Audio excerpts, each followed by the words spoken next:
আসসালামু আলাইকুম। আমরা এখন দেখব বেসরকারি শিক্ষক নিবন্ধন পরীক্ষা 2019-এর স্কুল পর্যায়ের 2 এর প্রশ্ন সমাধান। গণিত পাঠটুকু অঙ্ক শুরু হবে 73 নম্বর অঙ্ক দিয়ে। 73 নম্বর অঙ্ক ছিল 5 to the power x whole to the power 0 এর মান নিচের কোনটি? তো যে কোনো কিছুর উপরে পাওয়ার 0 হলে মান 1 হয়, সেই ক্ষেত্রে এটার উত্তর হবে হচ্ছে 1। তারপর অঙ্ক নাম্বার 74 বলা ছিল 32 এর 2 ভিত্তিক লগারিদম কত? তো এটা লিখতে গেলে আমরা লিখবো 32 অর্থাৎ log 2 টু দি পাওয়ার লেখা যায় হচ্ছে এটাকে 5। তাহলে 5টা সামনে চলে আসবে, 5 log 2 বেস 2 ইকুয়াল টু আসবে হচ্ছে 5, কারণ এটুকের মান হচ্ছে 1, সেই ক্ষেত্রে 5 হবে এই প্রশ্নের উত্তর। তারপর অঙ্ক নাম্বার 75 বলা আছে x plus 1/x equal to √3 হলে x square plus 1/x square equal two কত? তো এই ক্ষেত্রে উভয় পক্ষ যদি আমরা বর্গ করি তাহলে এটা পাবো হচ্ছে 9। এখানে পাওয়া যাবে হচ্ছে x square plus 2ab plus b square equal to আসবে 9, বা এখান থেকে এটা কাটাকাটি যায়, তাহলে x square plus 1/x square equal two 9 minus 2 equal to 7, অর্থাৎ 7 হবে এই প্রশ্নের উত্তর। তারপর অঙ্ক নাম্বার 76 বলা আছে জাওয়াদ সাহেব 500 টাকা 3 বছরের জন্য ব্যাংকে জমা রাখলেন, আর সমস্ত 3 ভাগের 1% হারে তিনি কত টাকা সরল মুনাফা পাবেন? তো মুনাফার ক্ষেত্রে সূত্র হচ্ছে I ইকুয়াল টু NPR।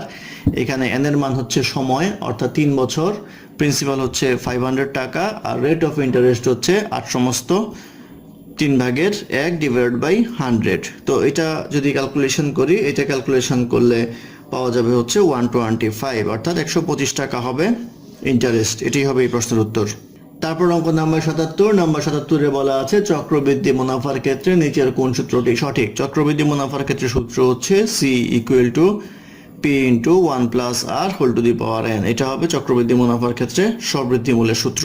তারপর অঙ্ক নাম্বার 78 বলা আছে জাওয়াদ সাহেব 300 টাকার বই কিনলেন, দোকানদার তাকে 2 ভাগের 19% কমিশন দিলেন, তিনি কত টাকা কমিশন পেলেন? তো কমিশন বের করার ক্ষেত্রে 300 ইন্টু 19/2 ডিভাইড বাই 100 যা আসে সেটা হবে কমিশন, ইকুয়াল টু আসবে হচ্ছে 28 টাকা 50 পয়সা, অর্থাৎ 28 টাকা 50 পয়সা তিনি কমিশন পেয়েছিলেন। এটি হবে এই প্রশ্নের উত্তর।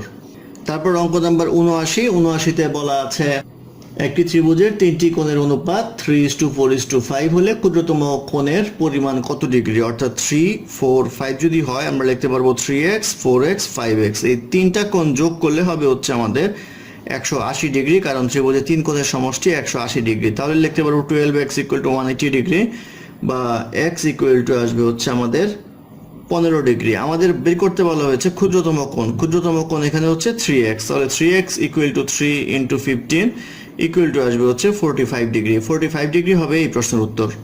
তারপর অঙ্ক নাম্বার 80 বলা আছে এই একটা ত্রিভুজ দেওয়া আছে, এই ত্রিভুজের এটা হচ্ছে বি কোণ, এটা এ কোণ, এটা সি কোণ। বলা আছে এটা 150 ডিগ্রি, এইটা 75 ডিগ্রি, তাহলে কোণ এ ইকুয়াল টু কত হবে? তো আমরা জানি এই কোণ আর এই কোণ যোগ করলে এই কোণের সমান হয়, তাহলে এই কোণটা হবে হচ্ছে 150 মাইনাস 75 ইকুয়াল টু আসবে হচ্ছে 75 ডিগ্রি, অর্থাৎ 75 ডিগ্রি হবে এই প্রশ্নের উত্তর। তারপর অঙ্ক নাম্বার 81 বলা আছে কোন বৃত্তের ব্যাস 10 সেন্টিমিটার হলে বৃত্তটির ক্ষেত্রফল কত?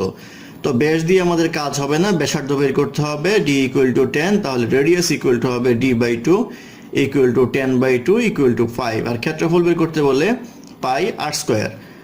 তো পাই আর এর মান হচ্ছে এখানে 5 স্কয়ার ইকুয়াল টু লেখা যায় হচ্ছে 25 পাই, তাহলে 25 পাই হবে বৃত্তের ক্ষেত্রফল। এটাই হবে এই প্রশ্নের উত্তর। তারপর অঙ্ক নাম্বার 82 বলা আছে 55 ডিগ্রি কোণের পূরক কোণ কত? তো পূরক কোণ মানে দুই কোণের সমষ্টি 90 ডিগ্রি, তাহলে 55 ডিগ্রি কোণের পূরক কোণ হবে 90 মাইনাস 55 ইকুয়াল টু 35 ডিগ্রি, অর্থাৎ 35 ডিগ্রি হবে এই প্রশ্নের উত্তর। তারপর অঙ্ক নাম্বার 83 বলা আছে রম্বসের ক্ষেত্রফল নির্ণয়ের সূত্র কোনটি? রম্বসের ক্ষেত্রফল নির্ণয়ের সূত্র হচ্ছে হাফ ইন্টু কর্ণদ্বয়ের গুণফল, অর্থাৎ half into d1 into d2। এটি হবে এই প্রশ্নের উত্তর। তারপর অঙ্ক নাম্বার 84 বলা আছে x square plus 2x, x cube plus 8 আর x স্কয়ার মাইনাস 4 রাশিগুলোর গসাগু নির্ণয় করো। তো এখান থেকে যদি x কমন নেই তাহলে আসবে x প্লাস 2, এখানে করলে হবে x প্লাস 2, অর্থাৎ a কিউব প্লাস b কিউবের formula x square plus 4x plus 2 square বা 4, আর এটা হবে হচ্ছে x plus four into x minus four. তো এই ক্ষেত্রে আমরা দেখতে পাচ্ছি যে তিনটা পার্টের থেকে কমন পার্ট হচ্ছে এক্স প্লাস টু, তাহলে এক্স প্লাস টু হবে নির্ণয় গসাগু। এটাই হবে এই প্রশ্নের উত্তর। তারপর অঙ্ক নাম্বার 85, নাম্বার 85-তে বলা আছে X square minus Y square plus two Y minus one এর একটি উৎপাদক নিচের কোনটি? তো এটা যদি আমরা করি তাহলে পাবো এক্স স্কোয়ার মাইনাস কমন নিলে Y square minus two Y plus one equal to লেখা যায় X square minus Y minus one whole square equal to লেখা যায় X plus Y minus one অথবা X minus Y plus one. সেই ক্ষেত্রে option অনুযায়ী আমরা দেখতে পারবো X plus Y minus one আছে, সেই ক্ষেত্রে X plus Y minus one হবে একটা উৎপাদক। এটি হবে এই প্রশ্নের উত্তর। তারপর অঙ্ক নাম্বার 86, নাম্বার 86-তে বলা আছে 27 two the power x plus one equal two 81 হলে এক্স এর মান নিচের কোনটি? তো এটাকে আমরা লিখতে পারবো হচ্ছে 3 to the power 3 into x plus one equal to লেখা যায় 3 টু দি পাওয়ার 4, বা এখান থেকে লেখা যায় 3 to the power 3x plus 3 equal to 3 to the power 4। যেহেতু বেস সমান তাহলে পাওয়ার সমান, তাহলে লিখতে পারবো 3x প্লাস 3 ইকুয়াল টু 4 বা 3x ইকুয়াল টু 1 বা x ইকুয়াল টু হচ্ছে 1/3। এই 1/3 হবে x এর মান, এটি হবে এই প্রশ্নের উত্তর। তারপর অঙ্ক নাম্বার 87, নাম্বার 87-তে বলা আছে 12 জন শ্রমিক 3 দিনে 720 টাকা আয় করে, 9 জন শ্রমিক সমপরিমাণ টাকা আয় করবে কত দিনে? তো এখানে যেহেতু টাকা কনস্ট্যান্ট সেই ক্ষেত্রে সেটা না আনলেও চলবে, তাহলে লিখতে হবে হচ্ছে 12 জন শ্রমিক কাজ করে হচ্ছে 3 দিনে, তাহলে একজন কাজ করবে হচ্ছে 12 ইন্টু 3 দিনে, আর বলা আছে আমাদের 9 জন শ্রমিক কাজ করবে ডিভাইডেড বাই 9, কাটাকাটি করলে আসবে হচ্ছে 4 3 3 অর্থাৎ 4 দিনে, অর্থাৎ 4 দিন হবে এই প্রশ্নের উত্তর। তারপর অঙ্ক নাম্বার 88, 88-তে বলা আছে 7 12 17 3 11 6 13 3 এর গড় কত? তো এর গড় বের করতে গেলে সংখ্যাগুলি যোগ করতে হবে, যোগ করলে আসবে যোগফল 72, সংখ্যা হচ্ছে 8টা, 8 দ্বারা ভাগ করব, উত্তর আসবে হচ্ছে 9, অর্থাৎ নির্ণয় গড় হবে হচ্ছে 9। এটাই হবে এই প্রশ্নের উত্তর। তারপর অঙ্ক নাম্বার 89, নাম্বার 89-তে বলা আছে অদৃত বাবু একটি ঘড়ি 10% ক্ষতিতে বিক্রয় করলো, যদি বিক্রয় মূল্য 45 টাকা বেশি হতো তাহলে তার 5% লাভ হতো, ঘড়িটির ক্রয় মূল্য কত? তো ক্রয় মূল্য এই জায়গায় যদি আমি ধরি তাহলে 10% সে ক্ষতি আর 5% তার হচ্ছে লাভ হতো, এইটুক ডিফারেন্সের জন্য তার প্রাইস ডিফারেন্স হয় হচ্ছে 45 টাকা।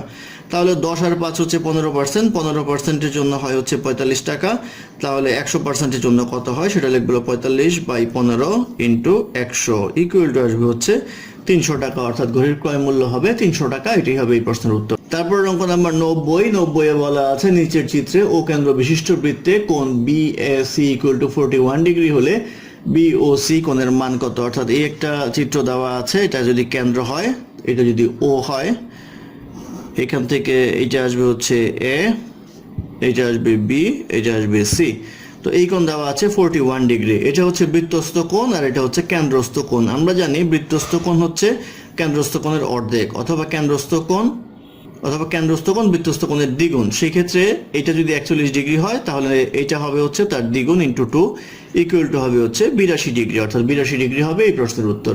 তারপর অঙ্ক নাম্বার 91, নাম্বার 91-তে বলা আছে ত্রিভুজের 3টি কোণের সমষ্টি কত? তো আমরা জানি ত্রিভুজের 3টি কোণের সমষ্টি হচ্ছে 180 ডিগ্রি, 180 ডিগ্রি হবে এই প্রশ্নের উত্তর। তারপরের প্রশ্ন নাম্বার 92, নাম্বার 92-তে বলা আছে ট্রাপিজিয়ামের ক্ষেত্রফল নির্ণয়ের সূত্র কোনটি? ট্রাপিজিয়ামের ক্ষেত্রফল নির্ণয়ের সূত্র হচ্ছে হাফ ইন্টু বাহুদ্বয়ের যোগফল ইন্টু উচ্চতা, half into a plus b into h হবে এই প্রশ্নের উত্তর।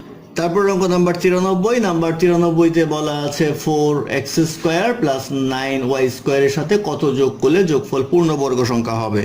তো 4x square plus 9y square যদি আমরা করি তাহলে লিখতে পারবো হচ্ছে 2x whole square plus 3y whole square. এটা বর্গ সংখ্যা করতে হলে এখানে লিখতে হবে হচ্ছে plus 2 into 2x into 3y, অর্থাৎ 3 দুগুণে 6, 6 দুগুণে 12, অর্থাৎ 12xy যোগ করতে হবে, অর্থাৎ 12xy হবে এই প্রশ্নের উত্তর।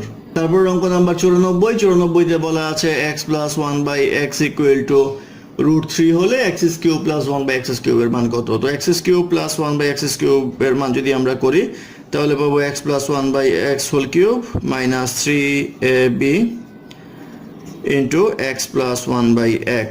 তো এখানে যদি আমরা মান বসাই তাহলে √3 whole cube minus 3 root three equal to আসবে 3√3 মাইনাস 3√3 ইকুয়াল টু হবে 0, অর্থাৎ 0 হবে এই প্রশ্নের উত্তর।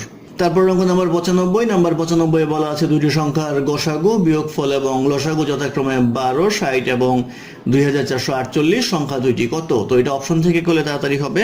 ঘ নম্বর অপশনে দেওয়া আছে 144 এবং 204, এটার বিয়োগ করলে হয় হচ্ছে 60। বাকিগুলো অপশন দেওয়া আছে সেগুলি কোনোটা বিয়োগ করলে 60 হয় না, সেই ক্ষেত্রে এটা হবে এই প্রশ্নের উত্তর, কারণ প্রশ্নে বলা আছে বিয়োগফল হচ্ছে 60। তারপর অঙ্ক নাম্বার 96 বলা আছে অর্ধবৃত্তস্থ কোণ সমান কত? অর্ধবৃত্তস্থ কোণ সমান হচ্ছে 90 ডিগ্রি, অর্থাৎ এই একটা বৃত্ত, এটার অর্ধবৃত্ত দিয়ে যে কোনো কোণ আঁকি এদিকে, তাহলে এটা হবে 90 ডিগ্রি, এটাই হবে এই প্রশ্নের উত্তর। তারপর অঙ্ক নাম্বার 97। নাম্বার 97 বলা আছে একটি ত্রিভুজের ভূমি 6 সেন্টিমিটার এবং এর উচ্চতা 5 সেন্টিমিটার হলে ত্রিভুজটির ক্ষেত্রফল কত? তো আমরা জানি হাফ ইন্টু ভূমি ইন্টু উচ্চতা, সেই ক্ষেত্রে আমরা লিখতে পারবো half into 6 into 5 equal to আসবে হচ্ছে 30, আর হাফ ইকুয়াল টু হবে হচ্ছে 15, অর্থাৎ 15 বর্গ সেন্টিমিটার হবে ত্রিভুজটির ক্ষেত্রফল। এই 15 বর্গ সেন্টিমিটার হবে এই প্রশ্নের উত্তর। ধন্যবাদ আমাদের সাথে থাকার জন্য। আমাদের চ্যানেলটি ভালো লাগলে অবশ্যই সাবস্ক্রাইব করবেন, লাইক, কমেন্ট এবং শেয়ার করবেন, এবং অঙ্কে কোনো সমস্যা থাকলে আমাদের কমেন্টে জানাবেন, আমরা চেষ্টা করব তার সমাধান ডেসক্রিপশনে দেওয়ার জন্য। আর আমাদের ওয়েবসাইট ভিজিট করুন www.mystudyhelpline.com। ধন্যবাদ।